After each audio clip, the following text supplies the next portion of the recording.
اب ایک لمحے کے لیے بس ہم نے سوچنا ہے، کیا ہم میں سے کوئی ایسا انسان ہے جو یہ کہے کہ میں دنیا میں اپنی مرضی سے آیا ہوں؟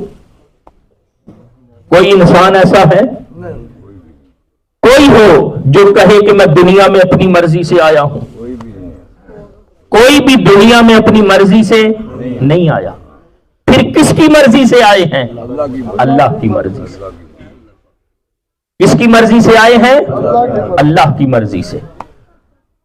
اب اس کے بعد اگلی بات، ہم آئے اللہ کی مرضی سے، ہماری تخلیق، ہماری پیدائش، ہمیں یہ دنیا کی زندگی ملی اللہ کی مرضی سے۔ اگلی بات، کیا جو بندہ دنیا سے جاتا ہے وہ اپنی مرضی سے جاتا ہے؟ کس کی مرضی سے جاتا ہے؟ اللہ کی مرضی سے۔ تو انسان اس دنیا میں نہ اپنی مرضی سے آیا ہے اور نہ اپنی مرضی سے جائے گا۔ انسان دنیا میں آیا بھی اللہ کی مرضی سے ہے اور دنیا سے جائے گا بھی اللہ کی مرضی سے۔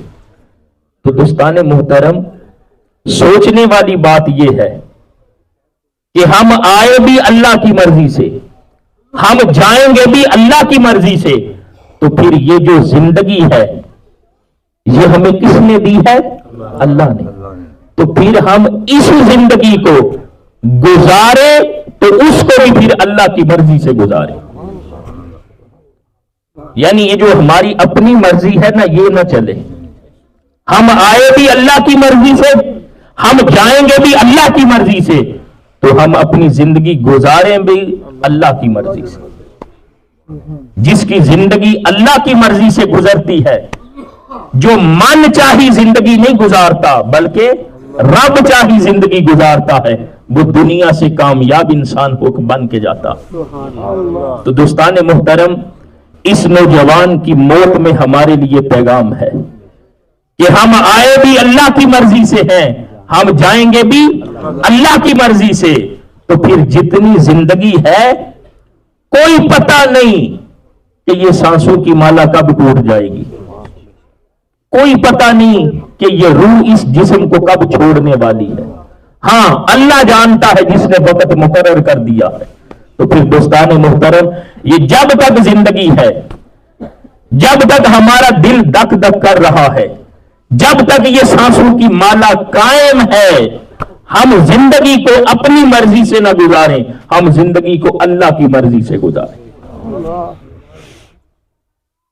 جب ہم اللہ کی مرضی سے زندگی کو گزاریں گے تو جو ہمارا رب ہے نا، وہ ہمیں اپنی رضا عطا فرمائے گا۔ اس لیے کہ ہم نے اپنی انا کو، اپنی مرضی کو تو ختم کر دیا ہے۔ اور ختم کیوں کیا ہے؟ کہ مولا ہم آئے بھی تیری مرضی سے تھے، ہم جائیں گے بھی تیری مرضی سے، تو ہم زندگی گزاریں گے بھی تیری مرضی سے۔ آج کے اس ختم کل کے موقع پر یہی درخواست ہے، یہی پیغام ہے کہ ہم اپنی زندگی کو اللہ کی مرضی سے گزاریں۔ اور جو اللہ کی مرضی سے گزارتا ہے، پھر وہ ہر روز 5 وقت اللہ کی بارگاہ میں سجدہ ریز ہوتا ہے۔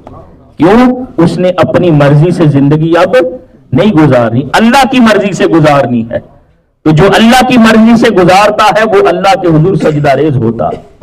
جو اللہ کی مرضی سے زندگی گزارتا ہے وہ اپنے ماں باپ کو پھر تکلیف نہیں دیتا، وہ اپنے ماں باپ کا ادب و احترام کرتا ہے۔ کیوں؟ وہ سمجھتا ہے کہ میرے رب کا حکم ہے کہ تو نے اپنے ماں باپ کے ساتھ حسن سلوک کرنا ہے۔ اور پھر جو اللہ کی مرضی سے زندگی گزارتا ہے وہ کسی غریب پر ظلم و ستم نہیں کرتا۔ جو اللہ کی مرضی سے زندگی گزارتا ہے وہ کسی کو دھوکہ نہیں دیتا۔ جو اللہ کی مرضی سے زندگی گزارتا ہے وہ اپنے دوست احباب رشتہ داروں کے ساتھ حسن سلوک والا معاملہ کرتا ہے۔ اللہ رب العزت کی مرضی سے جو بندہ زندگی گزارتا ہے نا، وہ کامل مسلمان بنتا ہے، وہ کامل انسان بنتا ہے۔ تو اس نوجوان کی موت نے ہمیں یہی پیغام دیا ہے کہ لوگوں، تم آئے بھی اللہ کی مرضی سے ہو، تم جاؤ گے بھی اللہ کی مرضی سے، تو پھر جب تک زندگی ہے اس کو گزارو بھی اللہ کی مرضی سے۔ اللہ کی بارگاہ میں دعا ہے کہ اللہ تعالیٰ مجھے اور آپ کو سمجھ کی اور عمل کی توفیق عطا فرمائے، اور آج کے ان لمحات کو ہم سب کے لیے ذریعہ نجات بنائے، اور اس نوجوان مرحوم کی قبر پر اللہ رب العزت کروڑوں رحمتوں کا نزول فرمائے۔